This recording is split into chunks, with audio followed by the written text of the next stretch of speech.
Hello, welcome to the ingredient channel where I post recipes and share cooking experience every week.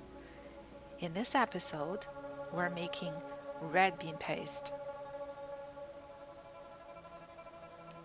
and we're going to introduce a delicious bubble tea as a byproduct to treat ourselves. Please remember to subscribe. Red bean or Adzuki bean paste, also known as Anko in Japanese, is a sweet paste made of red beans.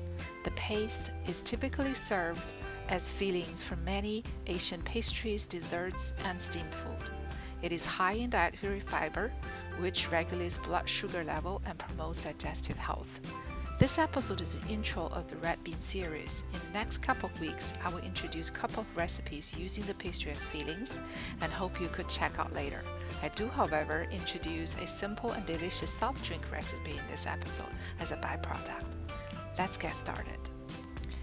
In a large bowl, we're going to soak the red beans in the water overnight. Then we're going to drain the water and put them into the slow cooker. Add fresh water to be right above the red beans. Add the rocky candy and cook for about 6 hours. 6 hours later, the red bean is ready and with soup, delicious soup. We're going to use this soup to make the bubble tea.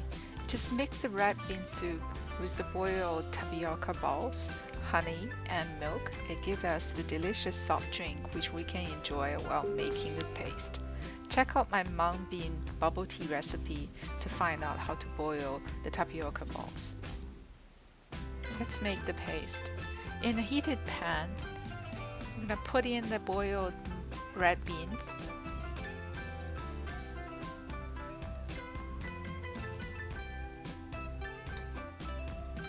Turn the heat up to medium level. And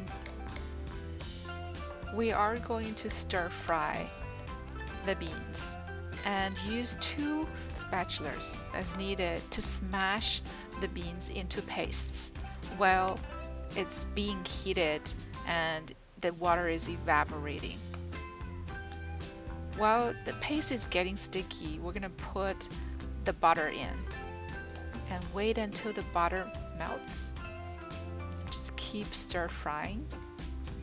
And this is the time you're going to realize the paste is getting thicker and stickier.